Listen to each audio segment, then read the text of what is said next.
Imagine a queen so broken by grief that her palace's weather systems weep for her. On Valari, Queen Enzilvara's sorrow isn't just emotional, it's woven into the very fabric of her world. But tonight something shifts in the Indigo Nebulae. A human salvage driver named Theo Blaine is about to crash into her reality with a 7-year-old girl who hums in a way that rattles the air. What happens when a shattered monarch meets the one person who accidentally holds her entire future? The throne city doesn't just stand there. It breathes. The subtle shift in the dome light, the way the floor plates warm or cool depending on who walks across them, it's all tied to Queen Enzilvara's neural patterns through ancient terraforming tech. The whole structure was designed to sync with the ruler's emotional state, a useful feature when you need to coordinate planetary defense or inspire artistic movements. Less useful when your queen hasn't genuinely smiled in years. Her grief used to manifest as weather. Towering storms would gather over the spires, winds howling through the crystalline corridors. The court adapted. They learned to read the forecast in her eyes. But that phase passed.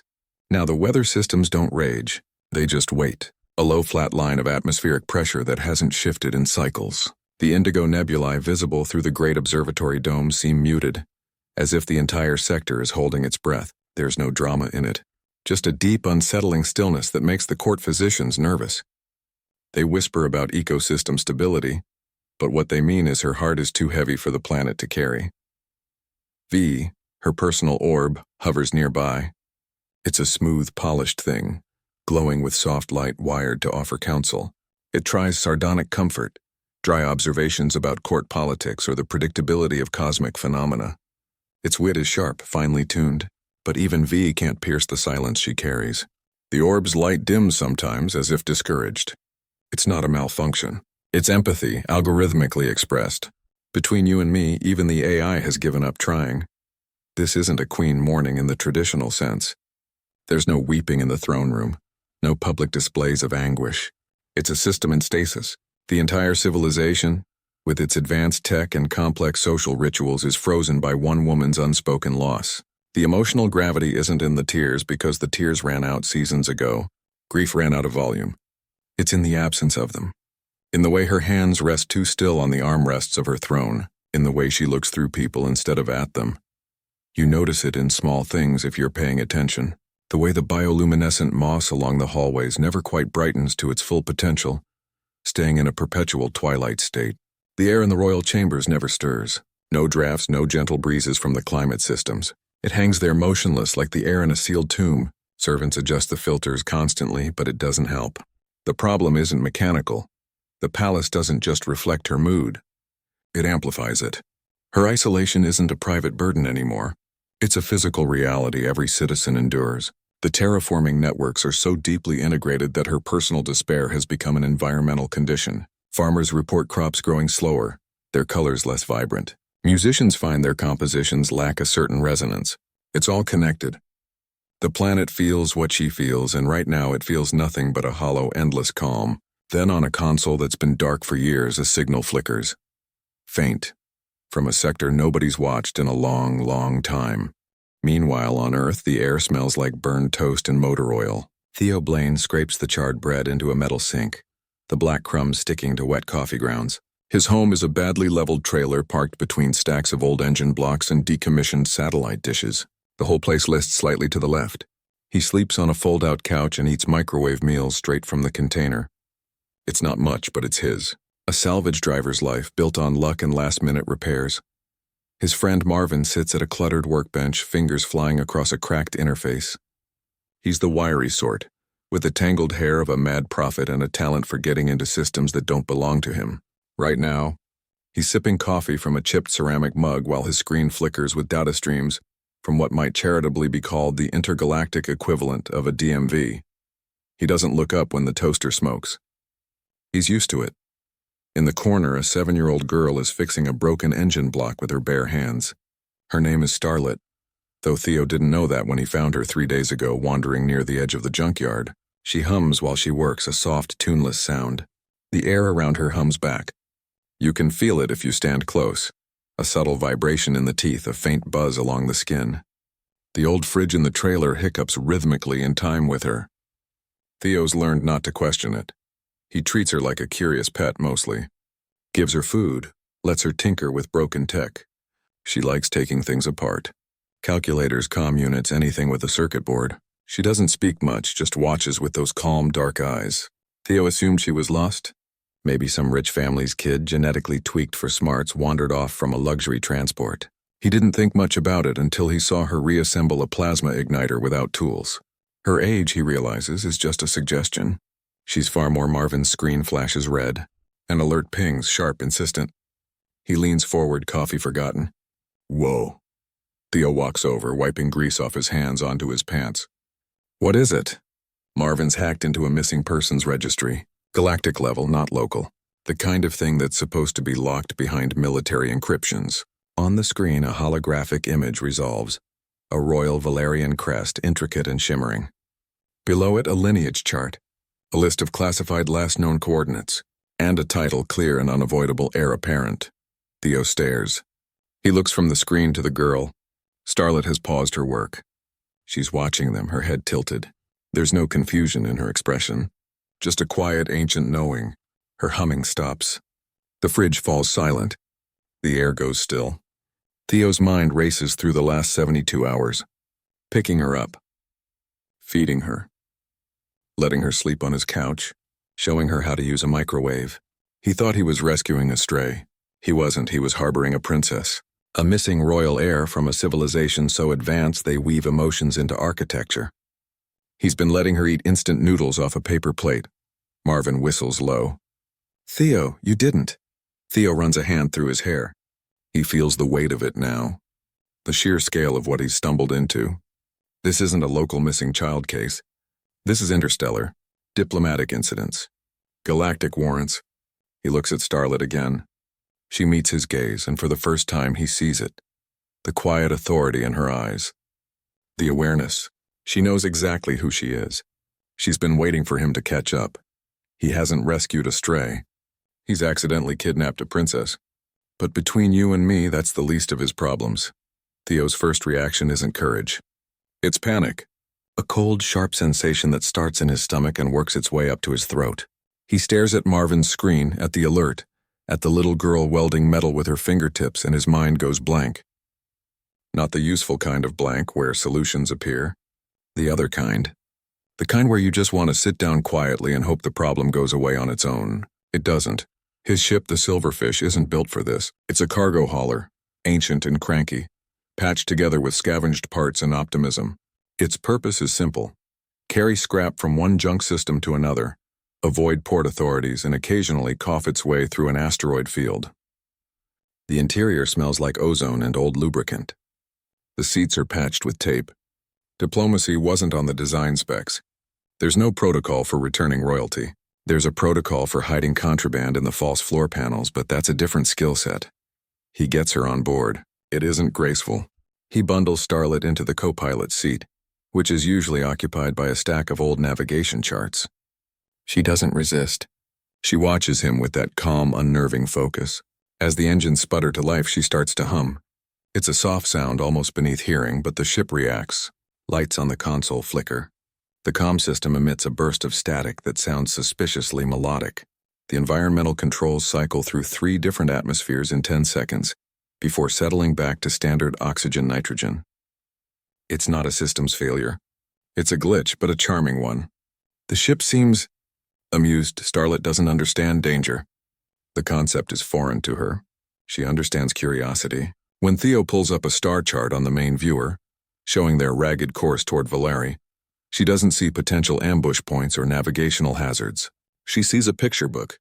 She points at a swirling nebula, her finger leaving a faint smudge on the screen. She traces the line of their trajectory like it's a connect-the-dots puzzle. Theo tries to explain. He talks about fuel consumption, gravitational pulls, the need for stealth. She listens, nods seriously, and then asks if the blue star is made of ice. He gives up. His life strategy has always been a loosely assembled playlist of bad decisions and desperate improvisations. It worked in bar fights and salvage disputes. You assess the threat, you make a move, you see what happens. This is different. This is interstellar custody. There are rules, layers of them. Galactic law, Valerian protocol, royal decrees. He doesn't know any of them. He's flying blind into the most politically complex situation imaginable, and his only guide is a child who thinks warp drives are funny. He tries to establish some normalcy. Earth normalcy. He explains bedtime. She listens, her head tilted, and then stays up all night rewiring the lighting system so it pulses gently like a heartbeat. He explains vegetables, the importance of a balanced diet.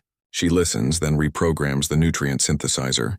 The next meal is a vibrant purple cake that tastes like summer rain and something vaguely metallic.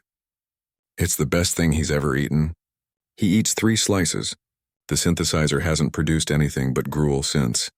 Meanwhile, the alert doesn't go away. It flashes on a secondary screen, a persistent, ugly red, wanted for questioning, in connection with a missing heir.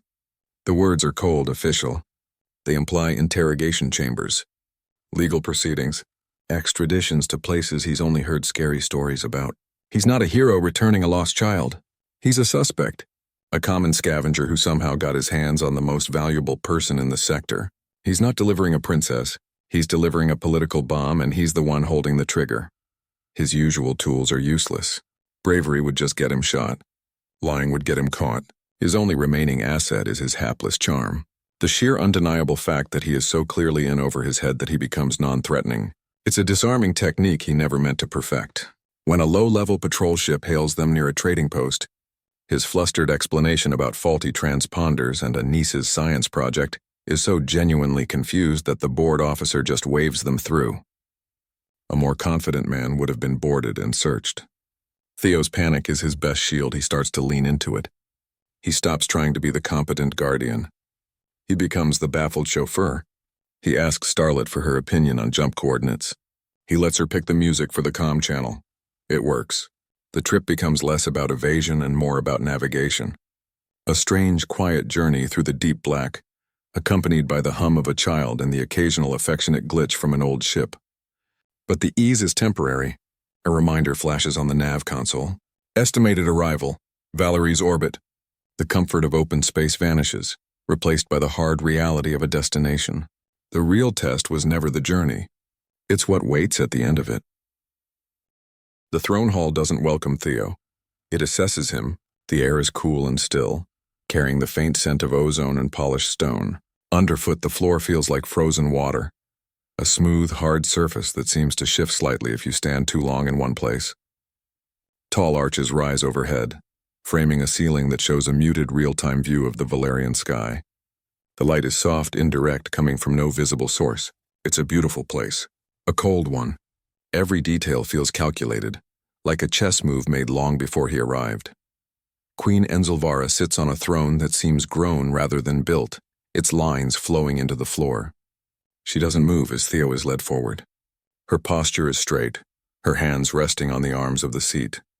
Her expression is neutral, not angry, not pleased, sharp, observant. Her eyes track him, missing nothing, the cheap fabric of his salvaged jacket, the grease stain on his sleeve, the way he walks too heavily on the alien floor. Her advisors stand in a loose semicircle behind her. They don't try to hide their stares. Their gazes are clinical, dissecting. He's not a guest. He's a specimen, a potential contaminant in a sterilized environment. They murmur to each other in low tones. The words security risk and biological anomaly drift toward him. He keeps his eyes on the Queen. Starlet, bored by the silence and the standing, tugs at his hand. She's been quiet until now, watching the court with a thoughtful expression. She lets go of his fingers and takes a step toward one of the advisors, a tall figure in ornate robes. The advisor looks down at her, his face a mask of formal disapproval. Without warning, Starlet reaches up, grabs the elaborate ceremonial headdress from his head and flings it. It arcs through the air in a shimmer of metal and living thread, spinning end over end. The court holds its breath. The headdress lands squarely on Theo's head. It settles there, slightly askew. The silence that follows is absolute, the kind of silence that has weight and texture. The court freezes. Advisors stare, mouths slightly open. Guards' hands go to their weapons, then hesitate. This isn't in the protocol. There's no procedure for a child throwing royal regalia at a stranger. It's chaos. Pure, undiluted, unpredictable chaos in a place that has known only order for a very long time. The headdress itself is alive, not metaphorically. Thin, Thread-like filaments of bioluminescent embroidery shift and writhe against Theo's scalp. They pulse with a soft light, cycling through colors, blue, then green, then a confused amber. The thing is meant for kin, for Valerian bloodlines. It's designed to recognize its wearer, to react to their emotional state. It doesn't know what to do with a human. The filaments twitch, uncertain. The amber glow flickers as if the headdress itself is having a quiet argument. It's a small thing. An absurd thing. A priceless piece of cultural technology sitting on the head of a man who just burned his toast that morning. Queen Enzilvara's lips twitch. It's a tiny movement, a slight compression at the corners of her mouth. Then it's gone. But it was there. The first crack in the ice. The first hint of genuine emotion she's shown in years. It wasn't anger. It wasn't amusement exactly. It was something sharper. Recognition, perhaps. She looks from the bewildered human with the confused headdress to her daughter. Starlet is grinning. A bright, uncomplicated expression of delight. She's proud of her throw. She's happy. Alive. Clinging to the leg of this utterly confused man from Earth. The Queen's gaze softens by a fraction of a degree. The perpetual hollow calm that has gripped her palace for cycles recedes just for a moment. She sees the reality of the situation, stripped of protocol and politics. Her child is home, and this strange, hapless human is the reason. He didn't bring her back as a trophy or a bargaining chip. He brought her back because it was, apparently, the right thing to do. However clumsily she stands, the court straightens in response. Her voice, when it comes, is clear and carries through the hall without effort. There is no warmth in it, but the sharp edge is gone. He who restores the lost heir becomes family. It's not a thank you. It's a statement of fact, a verdict, a pronouncement that carries the weight of law and tradition. It's an old saying, one tied to their terraforming history. To restore the heir is to restore life itself. It's the highest form of debt. Theo just stands there, the headdress still glowing amber on his head. He doesn't understand the words, not really. But he understands the tone, the finality of it. The advisors look at each other. Some are displeased. This changes things. This upends their careful calculations. But the Queen has spoken. The law is clear. Theo's life, his freedom, his future, it's no longer his own. It just became ceremonial property of the Valerian crown. Between you and me, he has no idea what that means. But he's about to find out. The next morning, a delegation of royal tailors arrives at Theo's chambers. They don't knock. They just flow in, a silent, efficient group carrying a garment that seems to absorb the light in the room. It's a robe, not the comfortable worn-in kind he's used to. This is a formal Valerian court robe, and it looks less like clothing and more like a captured piece of a nebula.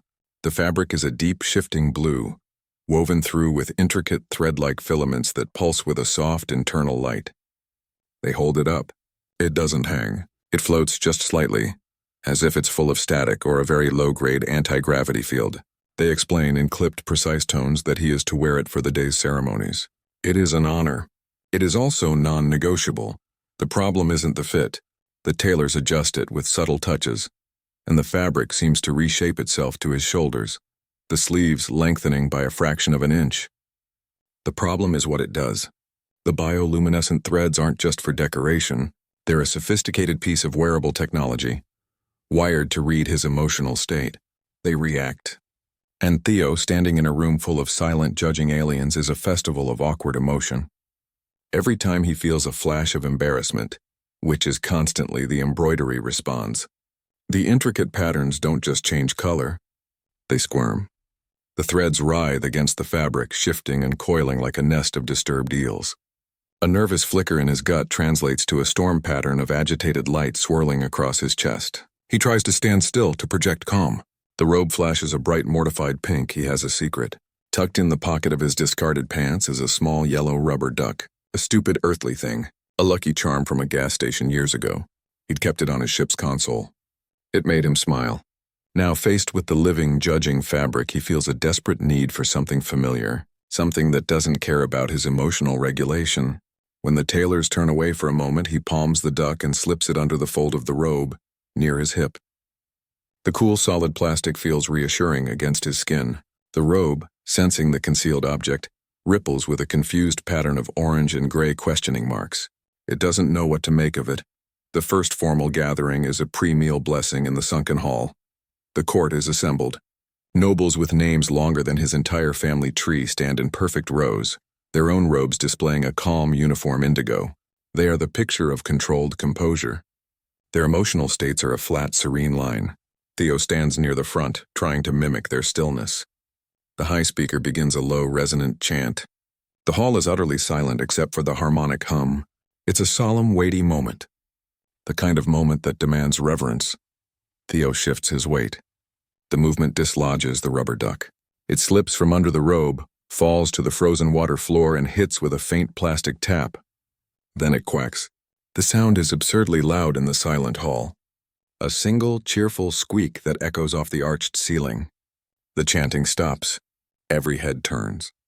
The duck lies on its side, a splash of garish yellow against the pristine floor.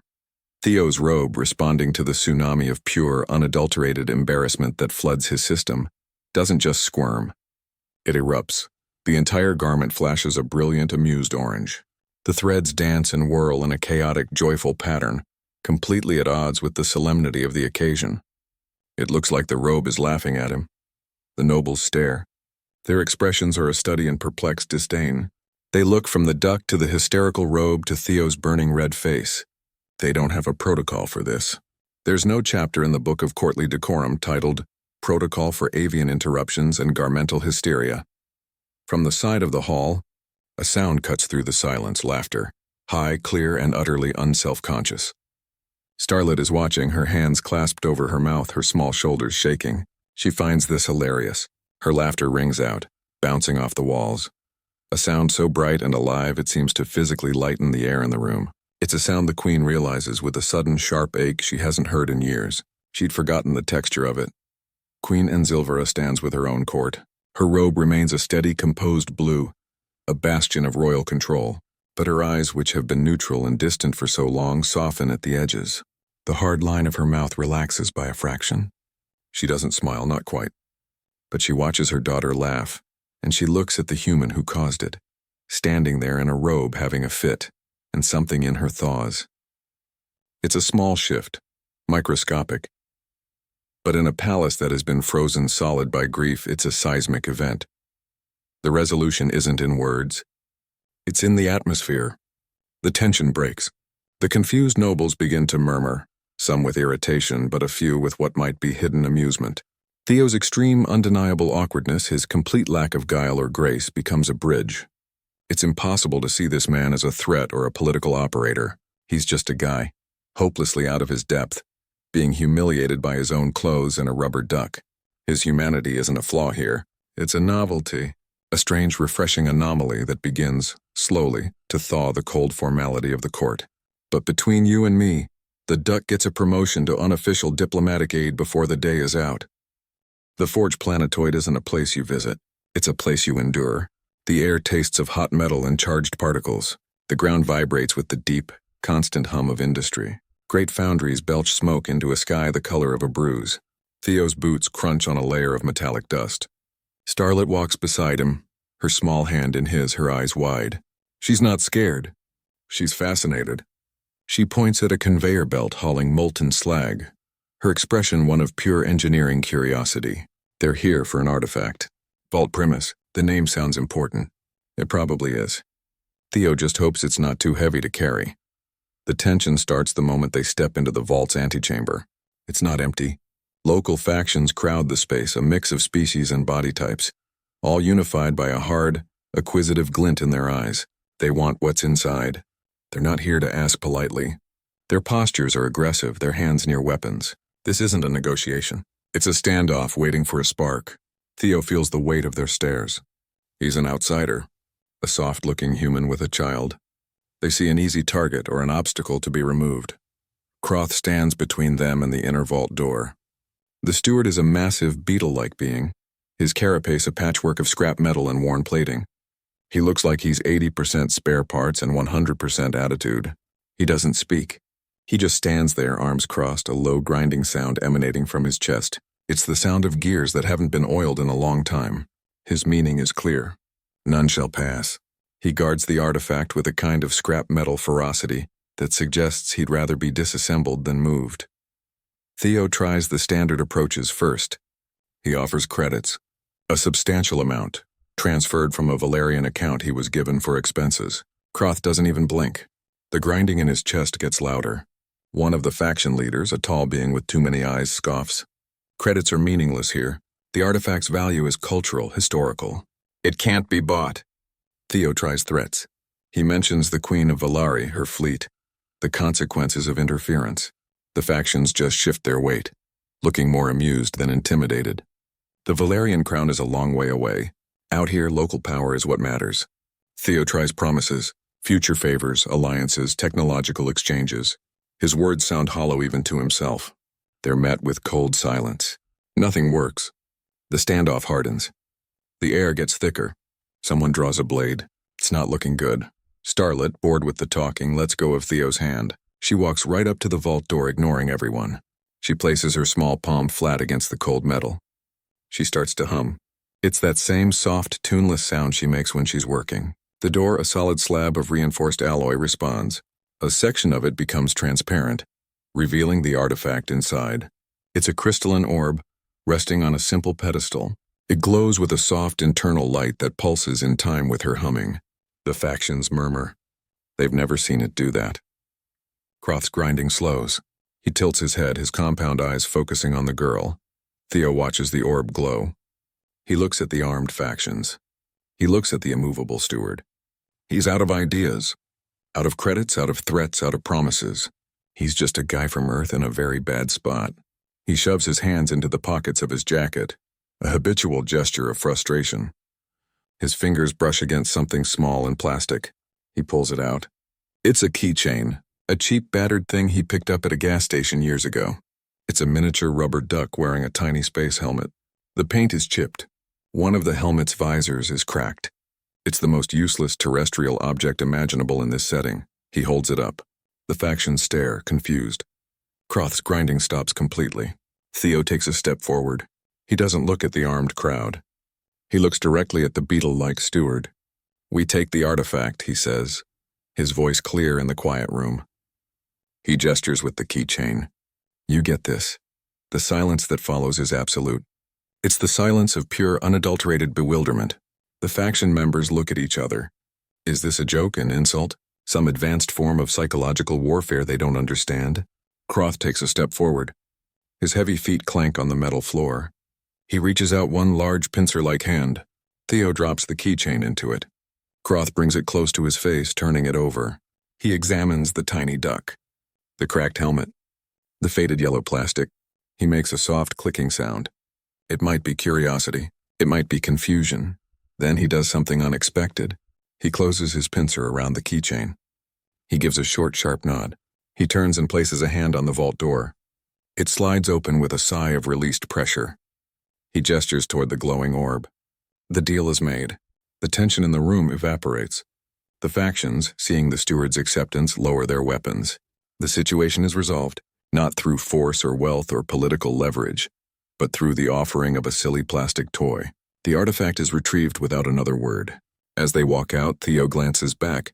Croth is still standing there, carefully studying the keychain in his hand as if trying to decipher its profound and mysterious value.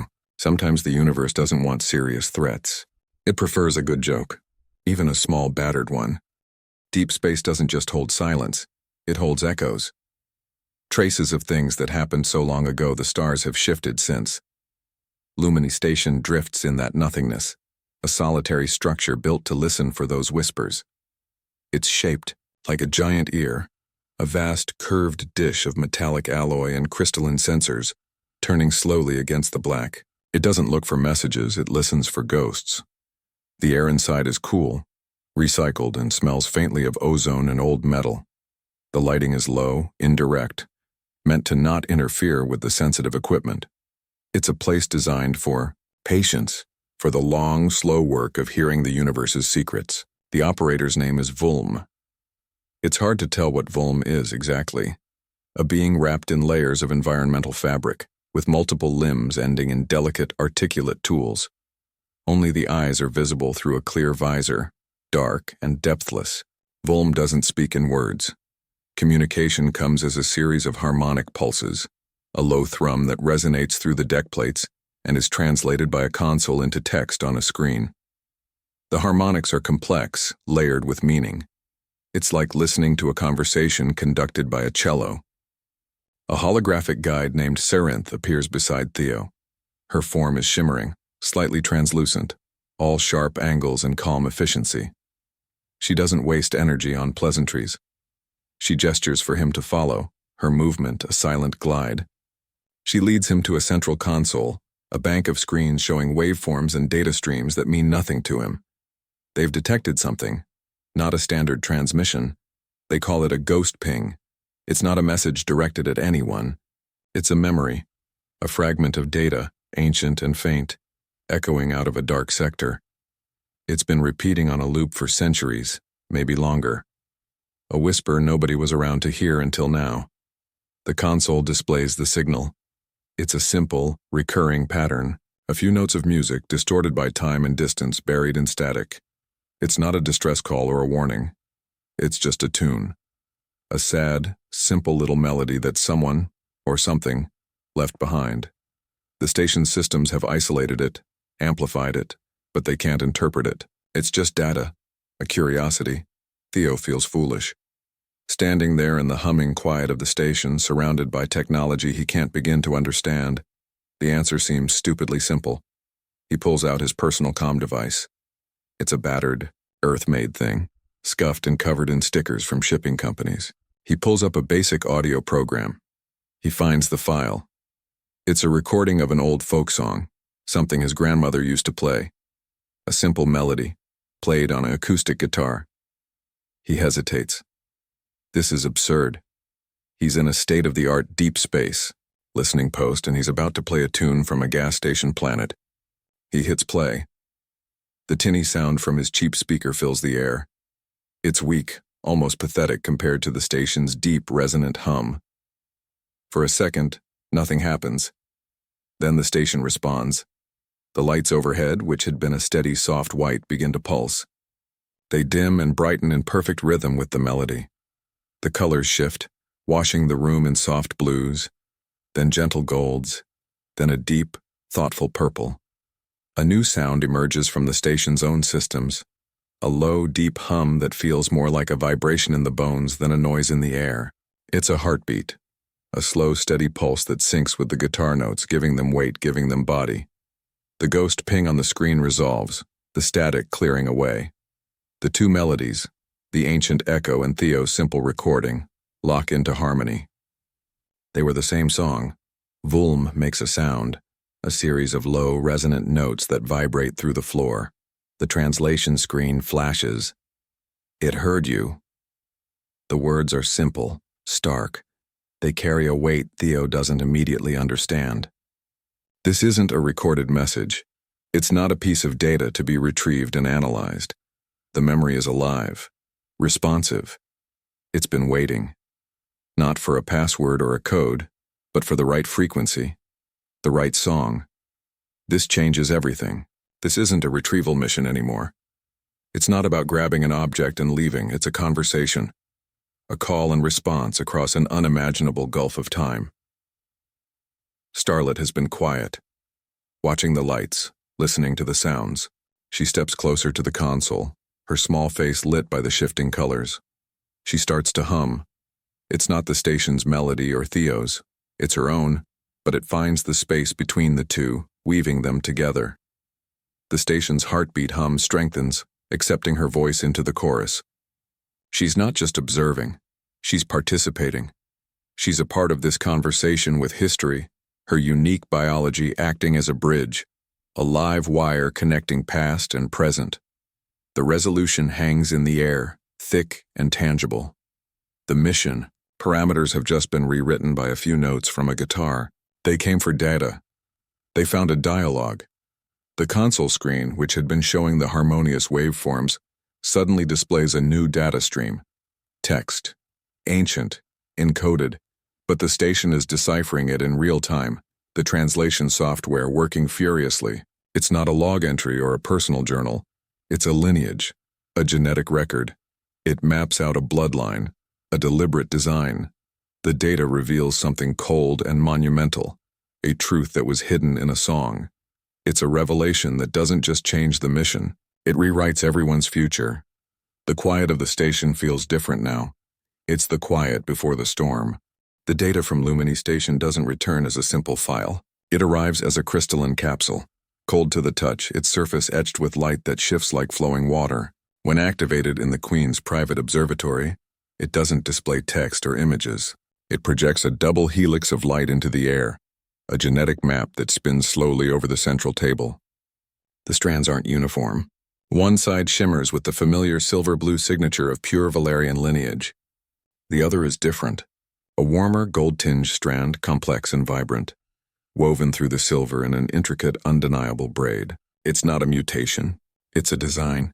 Starlet's DNA isn't purely Valerian. She's a hybrid. Her genetic code is a deliberate fusion, a bridge built from two different worlds. The proof hangs in the air, undeniable. Genetics aren't just biology in this context. They're architecture. They're destiny, written in a language no one can argue with. The tension in the room is a physical weight. The Queen stands before the projection, her hands clasped behind her back. Her usual composure, that mask of cold grace, holds for a moment. Then it cracks. It's not a dramatic shattering. It's a fine web of fractures, visible only in the tightening of her jaw, the slight tremor in her fingers. She'd believed her daughter was stolen. A tragic loss. A random act of cosmic cruelty. This is worse. This is calculated. Her child was taken, yes, but she was also made.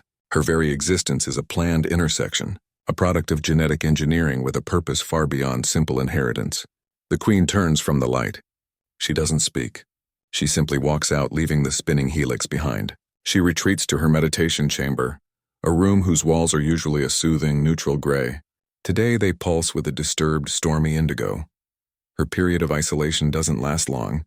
When she emerges, her face is composed, but her eyes are different. The perpetual ice has melted, leaving something more turbulent in its wake. She summons Theo. She doesn't meet him in the throne room.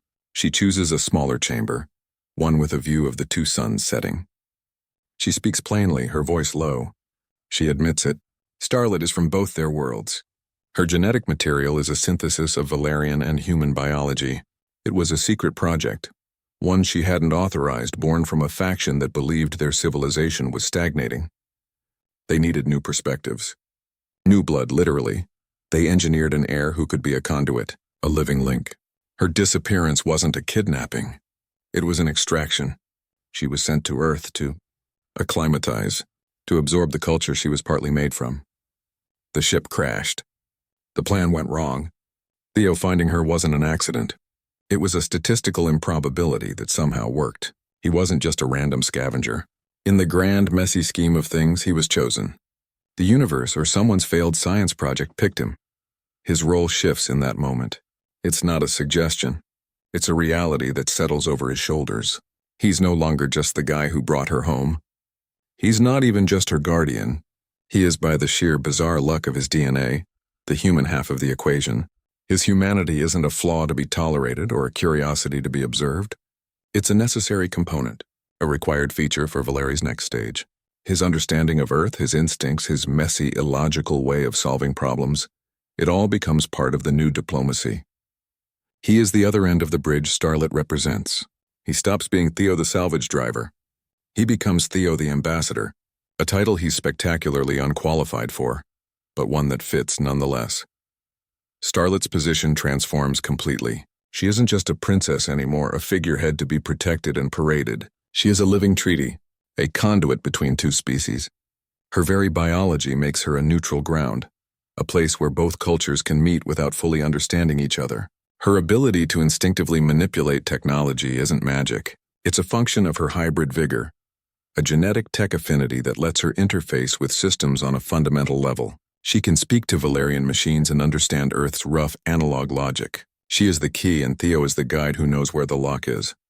This reframes all of Theo's earthly quirks.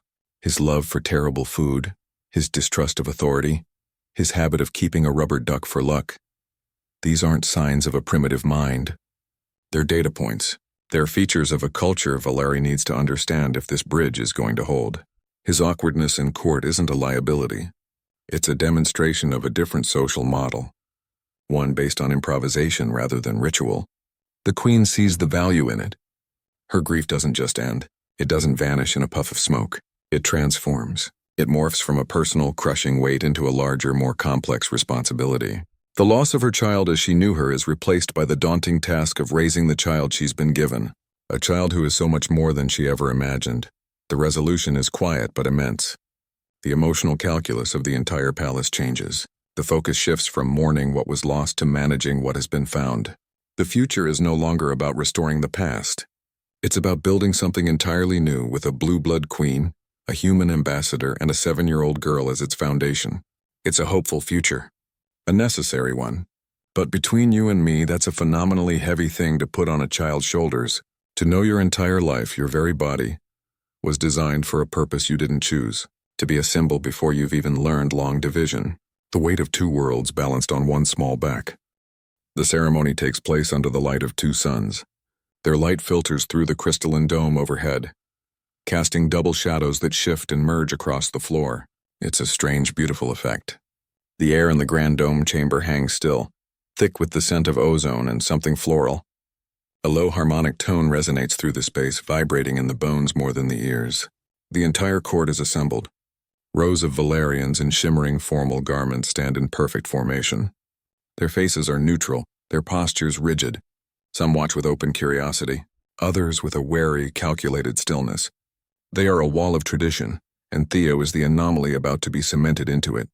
He stands at the center, feeling the weight of hundreds of alien eyes. His living robe is behaving for now, a steady deep blue, its threads pulsing gently. The Queen approaches. She moves with a grace that seems to part the air around her. Her own robes are a complex tapestry of silver and indigo, but it's her face that commands attention. The cold neutrality is gone, replaced by a calm authority. In her hands, she holds a circlet. It's a simple band of polished metal, etched with fine lines that seem to shift and move if you stare too long. It's not a crown. It's something else, a symbol. She doesn't place it on his head herself. She stops before him and holds it out. Her voice, when she speaks, carries through the silent hall without effort, layered with those same harmonic tones. She bestows the titles: Earth Ambassador, Royal Consultant. The words are formal, heavy. They sound like a life sentence. The court absorbs the declaration. A few heads turn, exchanging glances. The decision is made. It is final. Their acceptance is not required, only their acknowledgement. Then Starlet steps forward. She's been standing quietly beside her mother. Dressed in a smaller version of the court attire, she looks serious, determined. She takes the circlet from the Queen's hands. It's nearly too large for her small fingers. She turns to Theo. The court holds its breath. This is not part of the script. Protocol is being rewritten in real time. Theo bends down, lowering his head. He closes his eyes. He feels the cool weight of the metal as she places it on his brow. Her hands are steady. There's no fumbling. She adjusts at once, a precise little movement, then steps back. The circlet settles. It feels right. A perfect fit. Not just physically. It feels like a key turning in a lock he didn't know existed. The reaction is immediate. The living embroidery on his robe, which had been holding a respectful neutral blue, suddenly shifts. The threads writhe, not in agitation, but in a slow, beautiful pattern. They form intricate snowflake-like shapes that drift and swirl across the fabric. A field of falling snow. The color deepens to a calm, accepting silver. The robe is no longer questioning him. It's no longer confused or amused by him. It has integrated his emotional signature. It recognizes him. It belongs to him and he to it. The change is visible to everyone. A soft murmur runs through the court. The final barrier falls. Queen Enzilvara watches the snowflakes drift across Theo's chest. She looks at her daughter standing proudly beside him. She looks at the human who fell into their lives and changed their gravitational pull, and she smiles. It's not the slight twitch of the lips from before. It's a real unburdened smile. It reaches her eyes, crinkling the corners. A moment later, she laughs. The sound is free, unrestrained. It's the first genuine laughter she's allowed herself in years, and it rings through the dome like a bell. The effect on the environment is instantaneous. Outside the vast windows, the weather systems shift. The perpetual waiting calm breaks. The nebulae, which had been a muted, breath-holding gray, brighten to a soft, hopeful violet. Light floods the chamber, warmer, richer. The entire planet seems to sigh in relief. A court artist gestures. It's time for the official portrait. They don't move to a studio. They stand right there under the violet light of the twin suns. Theo, with the circlet on his head and the snow falling on his robe. Queen Enzilvara, her face relaxed, her posture regal but without its old rigidity. Starlet between them, one hand holding her mother's, the other resting on Theo's arm. A completed family, not by blood but by something stronger, by choice, by the refusal to abandon each other in the face of the impossible. The artist captures the image. It will hang in the Hall of Lineage, a testament to the new shape of their world. The formality of the event dissolves into a quieter atmosphere. The court begins to drift away, speaking in hushed, less formal tones. The three of them are left standing together in the shifting light. The harmonic music has softened to a background hum. Theo touches the metal band on his forehead. It's cool, smooth. He looks out at the violet nebulae, at the changed sky. He thinks about his junkyard trailer. The burned toast. The long, scared flight through the stars. It feels like someone else's life. He's not that person anymore. He's something else. Something with a title and a duty and a family that defies all known classification. He looks at the queen, at the child, and he understands the resolution in his bones. Belonging isn't about where you come from. It's about who you stand with, who you choose every day to not abandon. He lets out a long, slow breath. The sound is barely audible. Then he whispers it, more to himself than anyone, a quiet acknowledgement of the truth he's learned, a truth that applies to salvagers and queens alike. There's always something next. The adventure doesn't end. It just changes shape. Kindness, it turns out, is a stubborn force. It doesn't announce itself. It doesn't make grand speeches. It just waits. Theo's entire journey began with the simple, stupid act of scraping burnt toast into a metal sink. It ended with a polished circlet on his head and the weight of two suns on his shoulders. There was no master plan, no destiny calling his name, just a series of small human choices made in the moment. He could have left Starlet where he found her. He could have reported the strange child to some faceless authority and gone back to his salvage runs. His life would have been simpler, quieter, much less likely to involve galactic warrants or living clothing. But his messy, inconvenient humanity wouldn't let him. It made him stay. It made him care. It made him panic and fumble and ultimately become the one thing the universe needed him to be, a connection. Queen Enzilvara's grief was a profound thing. It wasn't a temporary state. It was a condition, a permanent winter that had settled into the architecture of her life. She had exhausted all the ways to express it. The storms had passed. The tears had dried up. The emotion had simply run out of volume.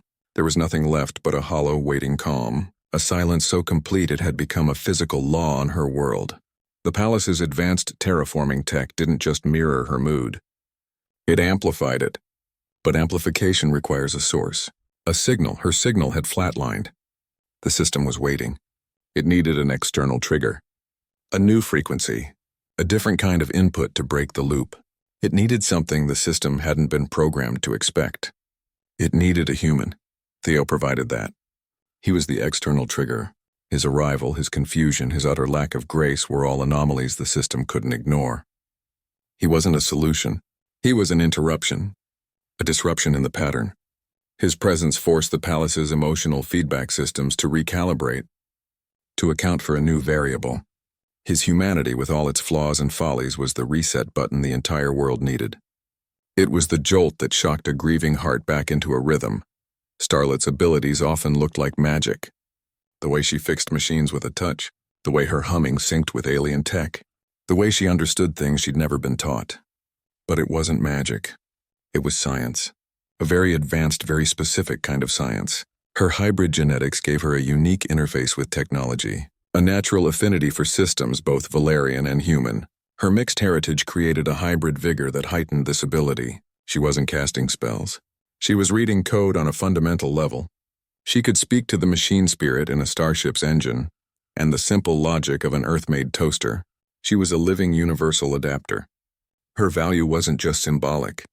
It was profoundly functional. She was the bridge, and her biology was the architecture. On the polished surface of Theo's new desk in the ambassador's quarters sits a single object, a small yellow rubber duck. The paint is chipped. One of the eyes is slightly faded. It's a stupid thing. A piece of molded plastic from a planet nobody here has heard of. It doesn't do anything. It just sits there. But it's a reminder. A touchstone. It represents the sheer absurd randomness of how we got here. It's proof that luck or fate or whatever you want to call it doesn't always wear a serious face. Sometimes it shows up disguised as a joke, a silly prize from a gas station that, through a chain of impossible events, became part of an interstellar peace accord. It reminds him that the most important moments often start as the most ridiculous ones.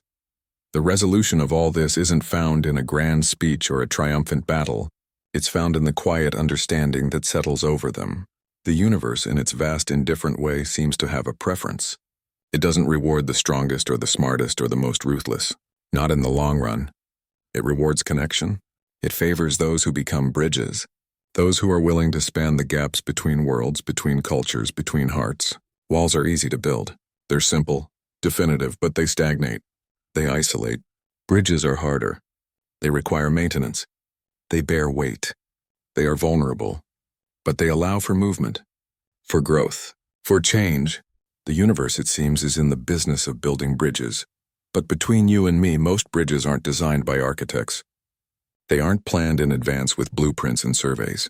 Most bridges are built by accident. They're the result of someone trying to cross a stream on a fallen log. They're built by scavengers who pick up lost children and don't know how to let go. They're built by queens who learn to smile again at the sound of a quacking duck. They're built by the stubborn, persistent force of kindness that refuses to mind its own business. Theo, Enzilvara, and Starlet stand together on a high balcony, looking out over the lights of the throne city. The sky above is a deep, peaceful violet. The nebulae glow softly. The air is still, but it's a different kind of stillness. It's not the tense, waiting silence of grief. It's the quiet of a held breath after a long run. The quiet of contentment. The quiet of a problem solved for now. There are no storms brewing. No alarms flashing. For the first time in a very long time, the silence doesn't feel like a burden. It feels like peace. It feels like home. Home isn't coordinates on a star chart or a structure of metal and stone. It's the simple, stubborn fact of people who see you drifting and throw you a line. The universe is vast beyond comprehension, a silent expanse of dust and dying stars. Yet it seems to operate on a quiet, fundamental law. Connection matters. It values bridges over walls, compassion over power, the messy accident of caring over cold perfection. Theo found that. Enzilvara remembered it. Maybe in the end that's the only thing that is ever enough.